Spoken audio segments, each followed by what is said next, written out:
When I see the plight of families living in poverty, I'm always reminded of the struggles I had to overcome in my journey towards success. This is in part what compelled me to start Joy Junction, New Mexico's largest emergency homeless shelter. It provides a hand up for those unable to adequately provide for their family. That includes those who have lost their job, people suffering from PTSD and mental health challenges, as well as people working through their addiction and on the difficult road to recovery. But my life wasn't always like this. Back in the early 1980s, I was homeless myself. It was a miserable experience, and I spent a few weeks living in the basement of a friend's apartment. Well, yeah, I was brought up in Bournemouth, England, in a typical middle class, sort of middle to upper middle class folks with my mom and dad. And you know what? I didn't know the gospel. And this is so important to know.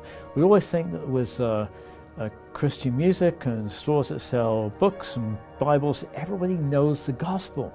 But I didn't. I got a copy of Good News for Modern Man. For the first time in my life, I prayed. I sat in my parents' front living room in Bournemouth, England at the end of January 1976, reading the beginning of Luke, praying as I went through. The only supernatural experience I've ever had, never had one since then, and it was almost like the type or the print on every page became like 6 feet high. And so I guess I need to say, Jesus, I'm a sinner, come and save me and come into my life, and that's how I got saved. Over the next few months, I developed an increasing interest in all things God and all things Jesus and His Word. I'm thinking, what if God's calling me to go to America and to be in full-time ministry? And arrived in Miami, Florida back in 1978 with $50 in my pocket, a one-way ticket, a visa upon which I couldn't work. So at the end of January 1982, I was on the border of New Mexico and Texas. And I had $12, $12 left on me in money. Opposite me was a motel with a light. So clean rooms, lights, whatever, TV, $14. And this is an issue that's faced by the homeless all around Albuquerque every day. You almost have enough money for a burger. You almost have enough money for a room. It's almost, or if I could, if I hadn't, if I could. Given his situation, alone and broke in a strange country, it was hard to see the Lord's hand in his life back then. He had feared becoming homeless. That fear invaded his dreams and woke him up when his heart raced and pounded. Now he was just another homeless person on the road. What lay ahead? He had heard that God has a plan for each of our lives. Jeremiah 29:11 says, "For I know the plans I have for you, declares the Lord, plans to prosper you and not to harm you, plans to give you hope in a future." But it would be a long time before he knew what new promised land was in store for him. As hard as these lessons were to learn, my homeless experiences would really help shape the ministry of Joy Junction. Eventually, thanks to the grace of God, we acquired the 52-acre property we now call home. And over time, a long time it seems sometimes, our ministry grew rapidly, and so did the income as it climbed to what is now an annual budget of about $5 million, none of which is from government sources. That people become homeless for a variety of reasons. They include financial issues caused by lack of a job, drug and alcohol addiction, mental health challenges, domestic violence, and post-traumatic stress syndrome, or PTSD, often causing an inability to be around a large number of people. The initial answer to homelessness is a community discussion. Yes, a community discussion that realizes we all have a responsibility to help the less fortunate among us. So who are the homeless? While Joy Junction is in the South Valley and thus far removed from the concentration of other assistance for the homeless, our van services continually extend to downtown Albuquerque. Did you know we also make regular patrols through downtown during the night, like between 12 and 5 or 1 and 5 in the morning, to see if anyone there wants a place to stay and to drop off sack lunches and a bottle of water, and sometimes a Bible if we have one. We also wanted a mobile feeding unit, or meal wagon, or lunch wagon as it's sometimes called, where we could provide a hot meal, sack lunches, a beverage, and other important things when available, like hygiene items, blankets, coats, jackets, and Bibles. The plan was for the wagon to visit areas frequented by the homeless and to provide a lifeline in the form of food, drink, and prayer. This lifeline of hope will let those using our services know someone cares for them. So about 7 years ago, we had published something in a newsletter, and we expressed the desire to have a mobile feeding unit for Joy Junction. While we keep extremely busy and active with our South Valley facility, that's basically, and we feed 10,000 meals a month plus there in the valley. We wanted to go outside the walls and the confines of Joy Junction to meet a community need. It may be a surprise to some people, but not a surprise to us. A number of people in Albuquerque really have to face almost like a daily choice in between having a place to stay or eating a meal.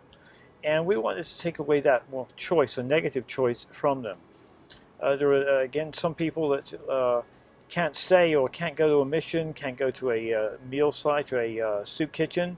They just don't feel good about doing it, or maybe they have issues such as post-traumatic stress syndrome, bipolar, schizophrenic, other issues, which mean they don't feel comfortable being around a lot of people.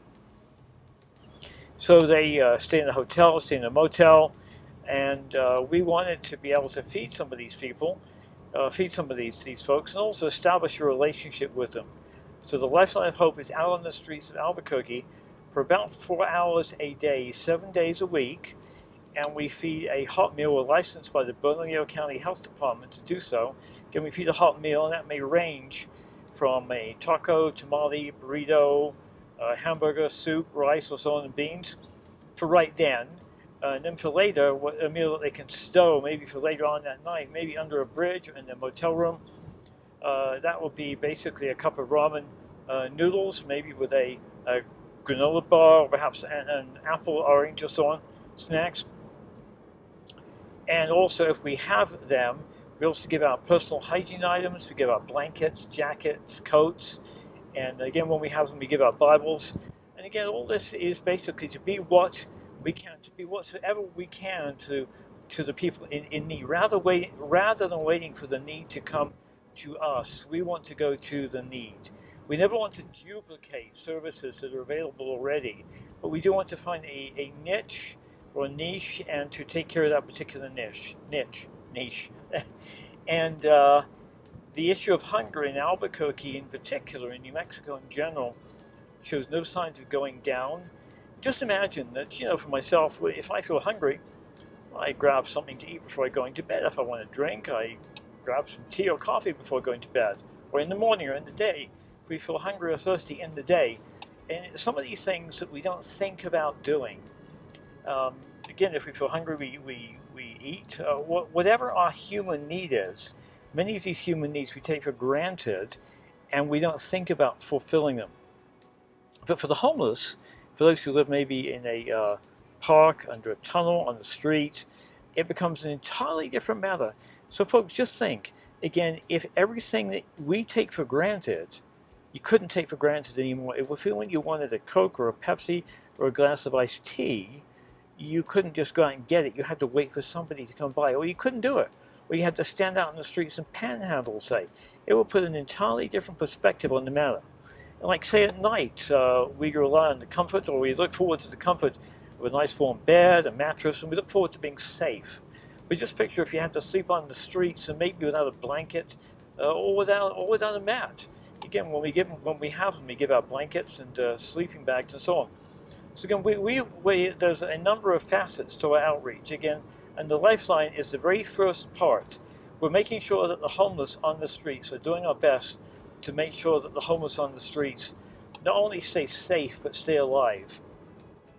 During that period of meeting basic human needs, we're hoping to establish a relationship with them, so that if in the event some of them do get to a stage where they feel like they're able to come and stay with us, or maybe another mission in Albuquerque, they'll feel comfortable about doing so because they will establish that basic human contact with us. And so the fact of the hunger in Albuquerque is very sad, but again, we feel very happy that even though we don't like hunger, and we are literally ending hunger one meal at a time and ending homelessness one meal at a time, we're extremely happy because we are out there to meet that need and to give some relief and to give some dignity and to give some hope to those for whom hope is not an everyday occurrence. Again, we call it the Lifeline of Hope, that particular name, for a very specific reason. So many of those people on the streets, maybe who are living in the throes of addiction, maybe alcohol addiction or drug addiction, they're doing so because they have no hope.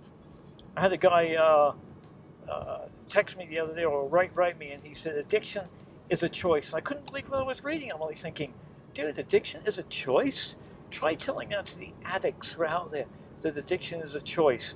Try telling that to the guy who was so desperate for his poison of choice on Sunday morning.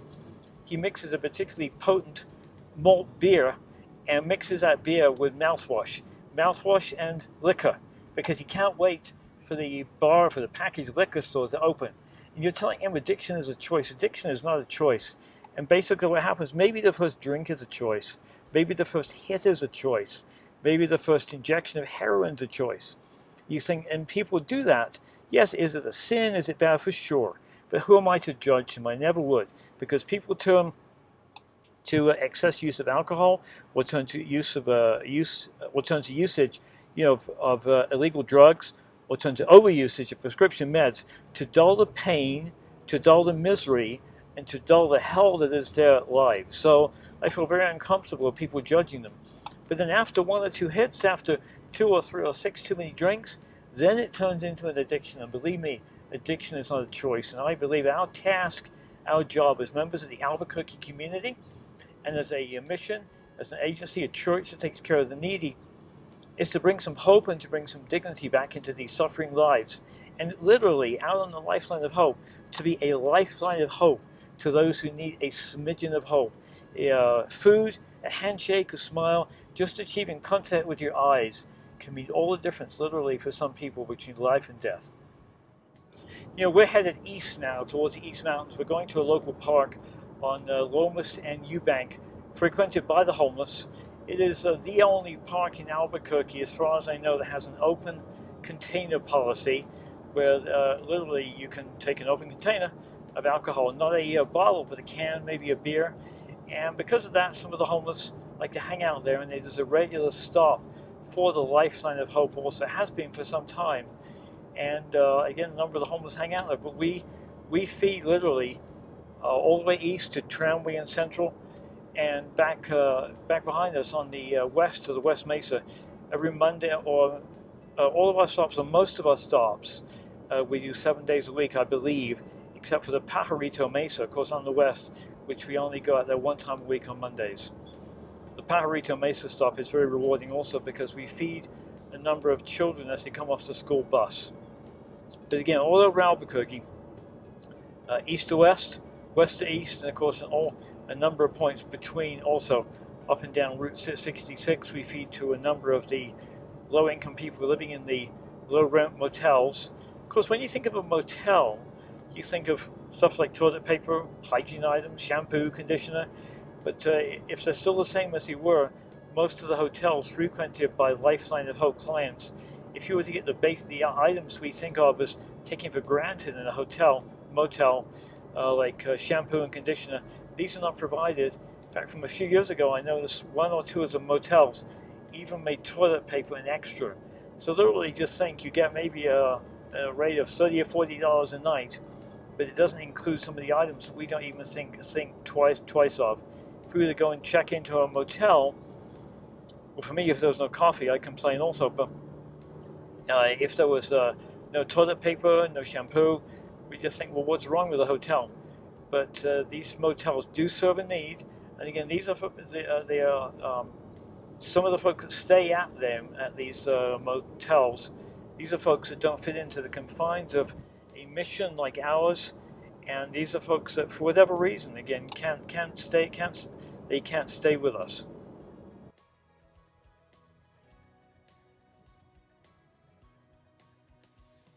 When we first began, we would let homeless people who had a pet a dog, come in with that dog. We didn't want to separate somebody who became homeless from we didn't want to separate somebody who became homeless from their family pet, because obviously being homeless is bad enough as it is without the tragedy of losing a family pet also. But a couple of years or a few years after we did that, the local authorities decided we couldn't take pets anymore. And so it's sad, but again, if you become homeless and have a pet, we're unable to accommodate you unless it happens to be a service animal. So a dog like this, who is very attached to their owners, as you can see, they would not be able to stay with us at Joy Junction. We understand there are legal reasons, financial reasons, insurance reasons for doing that, but I think sometimes people think also, oh geez, like how does that homeless man or woman have a dog? You know what, when you've lost everything, sometimes that canine friend, the family friend, the pet, the dog, can be the only piece of security. You can feel like he's your only friend. He's the one person or the one thing you hang on to. So again, this sort of doubles up the issue. You become homeless and you can't take your pet with you. Or if you're homeless, you can't come in to stay at us when you have a pet. So the only resource of folks like staying out here with a dog or with dogs is the Lifeline of Hope. When we're going around town, apart from the Lifeline of Hope, we do carry McDonald's cards in the car, $5, which basically is enough for a hamburger, some fries, and maybe a cup of coffee. We'll encourage the life, of a panhandler, and also make sure we don't give them money too.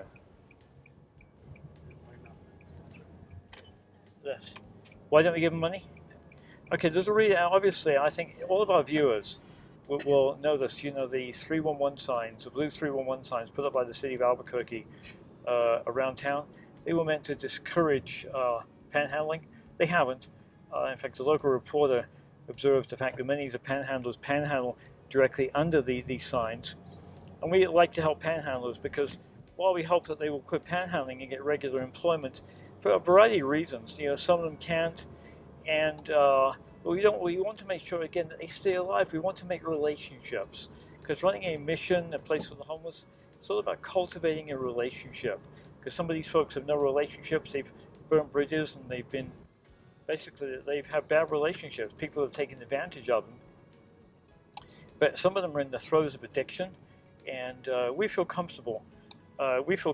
Giving a McDonald's card, because that can be traded for cash, but we don't feel comfortable giving cash for the most part.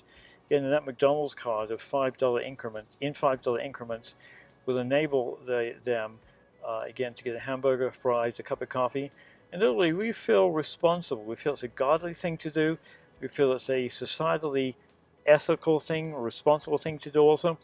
We literally want to spend our lives brightening the day and giving hope to those who have no hope. Again, the Lifeline of Hope, giving joy at the junction, Joy Junction, because I hear so many times, not as often as I used to, but oh, he wants to be homeless.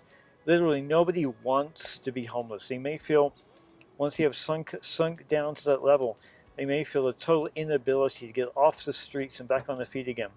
And literally, it's not as easy as getting a job. It's not as easy getting a job as you think. You have to have a place to stay. You have to be clean. You have to have a phone, maybe, a way for somebody to contact you. And I think sometimes people reduce the issue of homelessness to a bumper sticker solution. Again, if he wanted to, he could. All panhandlers are bums. All panhandlers are on the rip-off mode. No. Maybe you get bad panhandlers, you get bad homeless people, just like you get bad everybody. But, to generalize and to stereotype everybody with that same moniker is sort of really, really sad and really unfortunate. But again, we don't want to give people money because it could quite possibly be used, to buy alcohol or to buy drugs. While our flagship service is to shelter and feed people, we also provide an array of services such as our Christ Empower Life Recovery Program, or SIP for short.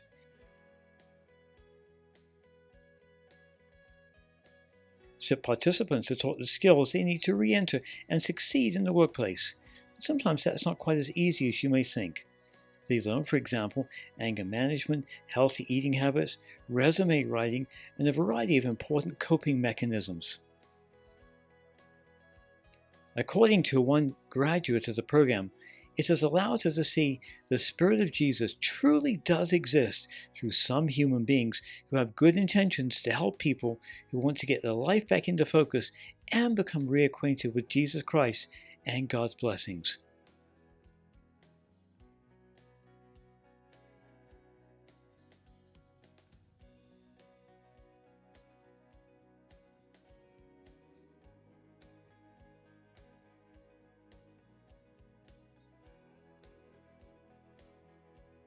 People sometimes ask me if it's moral to mix religion with the delivery of services for the homeless. My response is absolutely. People sometimes gravitate towards excess use of alcohol and use of illegal drugs because of the despair they feel in their own lives. Admittedly, using alcohol and drugs helps them forget, at least for a while, the despair that they feel in their lives, but after a while, that first hit or that first drink becomes an addiction. Joy Junction has also developed an innovative program tailored for those needing less help than that offered by our Christ in Power Life Recovery Program. The Hand Up program, or HOP, we like acronyms, is a 6-month program designed for residents of Joy Junction who are stable enough to look for employment and housing.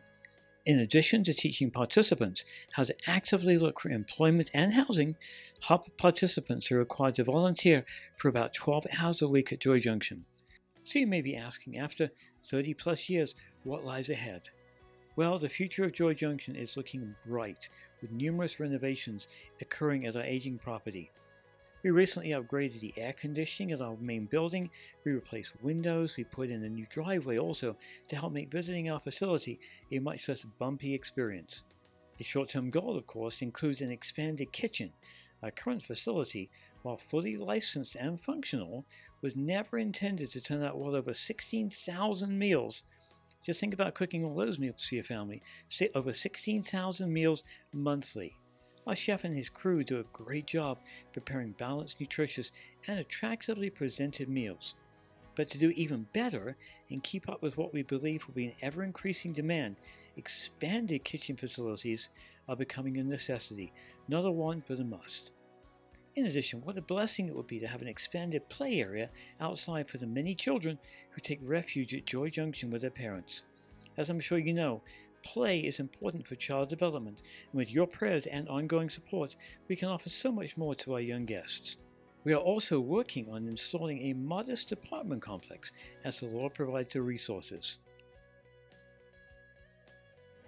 We would also like to add a computer lab for our guests. Computers are essential today. This will also help our guests learn new technology to help them succeed in the workforce. We are also open to the possibility of expanding the concept and operating philosophy of Joy Junction to other communities around the United States, and that's exciting. Joy Junction's 30 plus years of operation are a direct result of the Lord's faithfulness and the efforts of God's people all along the way. Without their kindness, generosity, and interest in growing the kingdom, I have no idea where all the homeless people we help would be today, or myself either.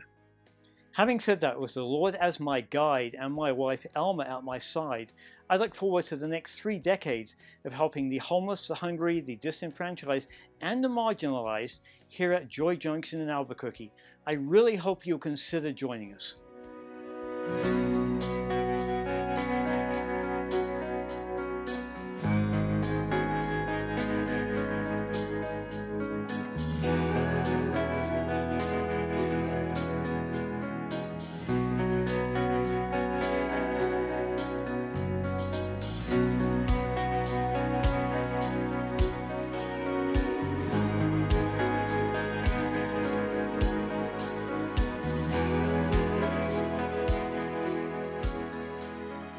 It's always nice to go back and visit Joy Junction and volunteer my time along with my mother's time, because growing up they really provided a lot for us in terms of support and service. So it makes me really happy that I'm able to go back there and, help these kids, and it's hard not to see myself in them. So it's really fulfilling to go back to Joy Junction.